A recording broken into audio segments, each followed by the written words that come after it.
bozwamina monde entier. Lilimbu oyo atelemi awa aye devant bino na ye kosenga bolimbisanga na nyonso oyo nga na sala. Na yebiki na blessa ba wario. Na finga mami bafana. Na finga papu. Na finga bino ba wario. Na ye devant bino na ye kosenga bolimbisi. Bozwa vraiment place na kata mitema na bino bolimbisanga. Nga nakoma na nga netre. Na sakana nga lisusu te kote ya mise moko boisongolo pakala te. Na sakana nga na makambo wana lisusu te. Yango na koki otikala kaka boete na ona sona sala ya mabe na finga bino ba warion na finga mami bafana kutu ayebinga te na finga papu ayebinga te. Yango na ye devant bino bafani ya papu ba warion place nyonso bozwami na mboka na pays soki wapi partout dans le monde entier partout place nyonso bozali ba warion bolimbisanga bozwa penza place ya kolimbisanga na kosenga lisusu papa Edi Badiata. Papa Edi Badiata directeur na yo sengo pardon oyebinga te Nana Boduga moi ça papa Edi Badiata oyebinga pete mais na finga yo na finga papa Edi Badiata bozwa vraiment place na mitema na bino bolimbisangai soki na finga papa Edi Badiata na finga Nana Boduga ezalaka ke Laura Tandas na bandela yango na otanga Laura Tandas mutatindanga na finga la série oyo Jael pe abanda ko finga ye yango na pe alukaka nga peta ke pesi na ye na banda ko ya ko finga ndongoninga na yaka ko finga Nana Boduga na yaka ko finga papa Edi Badiata lelo nga na koma nga netre na yako senga bino pardon bozwa vraiment place na mitema na bino ba warion bolimbisanga pardon na nga euti na katsa motema nanga na katsa motema nanga nde na telemi boye na yo senga bino pardon. C'est la première fois na sa la vidéo na senga pardon oui na ko senga nanga pardon na likamo beleki songolo pakala me ko telema deva ba warion na zo reconnaître que na sala mabe moko songolo pakala na finga ba warion na finga mama mami Nana na finga pe papu na finga pe bino ba warion yangwana na eko senga bino bozwa vraiment place na mitema na bino bana nzambe balimbisaka bolimbisanga. Merci beaucoup na koma netre na taka ba mise nyonso mise tout ya mokili mise tout e ya nzambe ya mokili neto lobaka o mise nzambe o ya mokili nyonso nga na yokaka nanga na nanga lisusu te nde nazaki liboso. Merci beaucoup, au revoir. Zomira monde entier. Lilimbu oyo atelemi awa aye devant bino na ye kosenga bolimbisanga na nyonso oyo nga na sala. Na yebiki na blessa ba wario. Na finga mami bafana. Na finga papu. Na finga bino ba wario. Na ye devant bino na ye kosenga bolimbisi. Bozwa vraiment place na kata mitema na bino bolimbisanga. Nga nakoma na nga netre na sakana nga lisusu te kote ya mise moko boisongolo pakala te na sakana nga na makambo wana lisusu te yango na koki otikala kaka boete na ona sona sala ya mabe na finga bino ba warion na finga mami bafana kutu ayebinga te na finga papu ayebinga te yango na ye devant bino bafani ya papu ba warion place nyonso bozwami na mboka na pays soki wapi partout dans le monde entier partout place nyonso bozali ba warion bolimbisanga bozwa penza place ya kolimbisanga na kosenga lisusu papa Edi Badiata. Papa Edi Badiata directeur na yo sengo pardon oyebinga te Nana Boduga moi ça papa Edi Badiata oyebinga pete mais na finga yo na finga papa Edi Badiata bozwa vraiment place na mitema na bino bolimbisangai soki na finga papa Edi Badiata na finga Nana Boduga ezalaka ke Laura Tandas na bandela yango na otanga Laura Tandas mutatindanga la finga la série oyo Jael pe abanda ko finga ye yangwana pe alukaka nga peta ke pesi na ye na banda ko ya ko finga ndongoninga na yaka ko finga Nana Boduga na yaka ko finga papa Edi Badiata lelo nga na koma nga netre na yako senga bino pardon bozwa vraiment place na mitema na bino ba warion bolimbisanga pardon nanga euti na katsa motema nanga na katsa motema nanga nde na telemi boye na yo senga bino pardon. C'est la première fois na la vidéo na senga pardon. Oui na ko senga nanga pardon na bikamo beleki songolo pakala meko telema deva ba warion nazo reconnaître que na sala mabe moko songolo pakala na finga ba warion na finga mama mami nana na finga pe papu na finga pe bino ba warion yangwana na eko senga bino bozwa vraiment place na mitema na bino bana nzambe balimbisaka bolimbisanga. Merci beaucoup na koma naître na taka ba miseni oso mise tout ya mokili mise tout e ya nzambe ya mopine to lobaka o misa nzambe o ya mokili ni oso nga na yoka nanga na nanga lisusu te ne la taki liboso. Merci beaucoup, au revoir. Bonjour, bonjour, salut à tout le monde. Voilà, nous sommes là pour votre service Gédéon Electrical. Oh là là là là là là. Vous êtes en Afrique du Sud, Cape Town, Johannesburg, Durbanville, Pretoria. En tout cas, contactez-nous. Le service sera bien fait. You are in Cape Town. We welcome to help you with your work, electrical problem. Our service are electrical, construction, domestic, commercial, industrial. Voilà.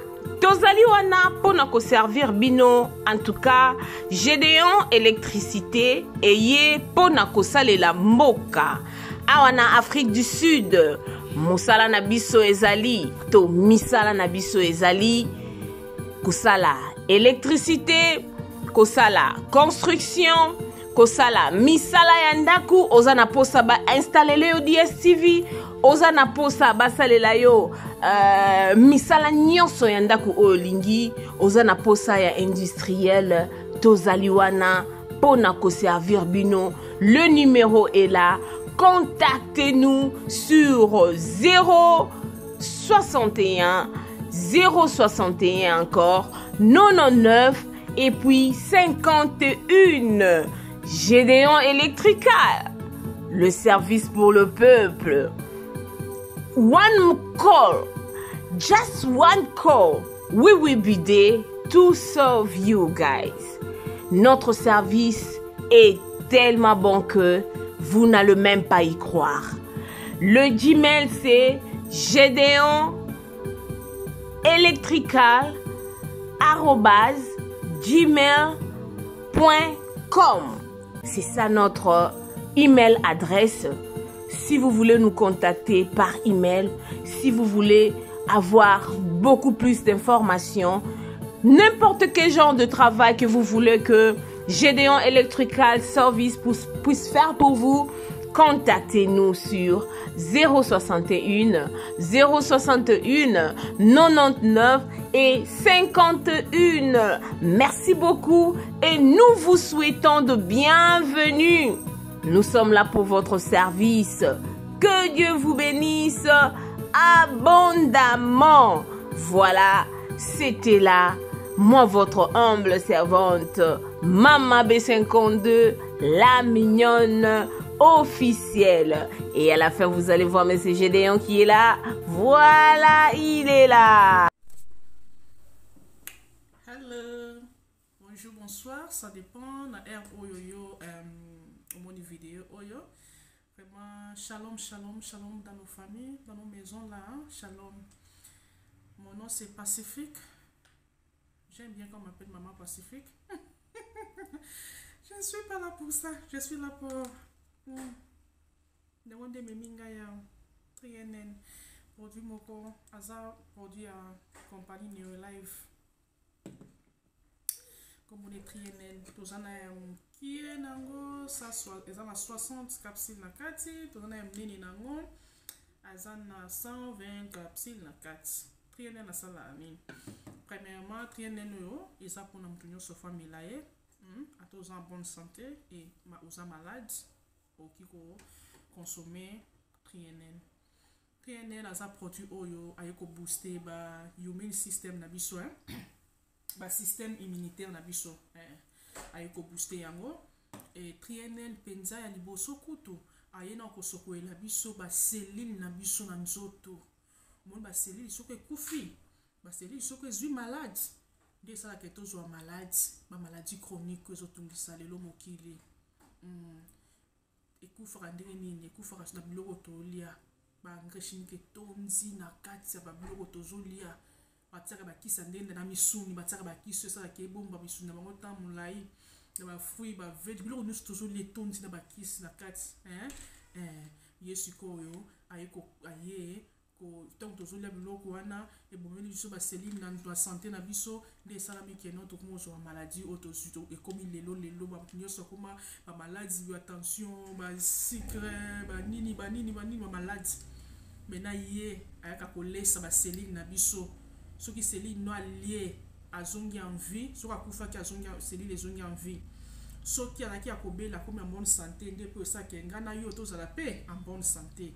Alors le quoi to liaka chaque jour il faut peto melaka ye ayeko sala musala lo dans basikoyo et à part ça ayepe à part ça a sokola pe makila a sokola biso makila tant to mele makila na biso sokwami ba cellule na biso akoma bonne santé comme maintenant cellule akoma maintenant la capacité ya kwa sobe ba nutrition.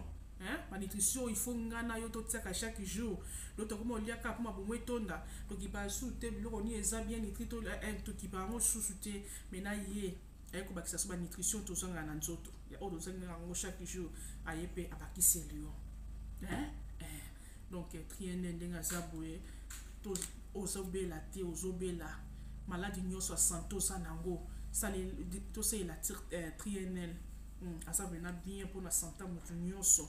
Donc ça on a pour na problème nyonso santé zo déranger so na notanga ba kombo et ça la ke na bosa na bisusu ozala kuna obino yango za pour na maladie na ngate na melate et ça pour na problème nyonso tona bi nyonso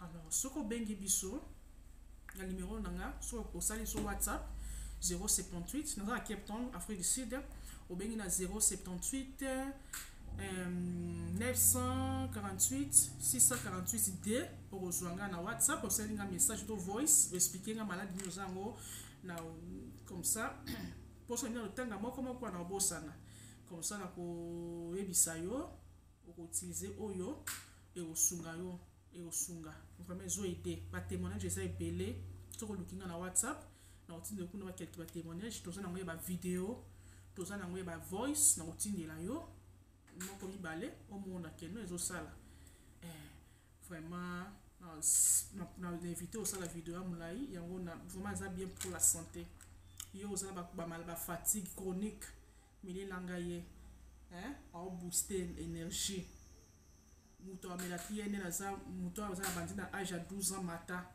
on amela trienne ya ba neza to osala ba produit belé ba traitement ya ba maladie nyonso to lobela ka na vidéo mususu oyaka to lobela ka pelo to lobaka trienne na lobela ka na mukuse vraiment yeyo so lingo yeba vraiment deep ya trienne luka biso na numéro na pesio to lobela yo na expliquer yo trienne ou bien otinde lo ku na expliquer yo trienne ou bien otinde lo ku tu photo na ye na explication ni nyonso ceux qui peuvent comprendre anglais na tindelo ya anglais so français na tindelo ya français toza muto a besoin na toza na poto toza soko partout za na Congo wapi to tinda o muto za na AVC na za na témoignage ya muto AVC lukanga na opesa yo melela nga trienne noyo oza problème nyos to na bi problème nyos wa santé melela nga ye toza na traitement ba AVC ba diabète bani ezali nango sikoyo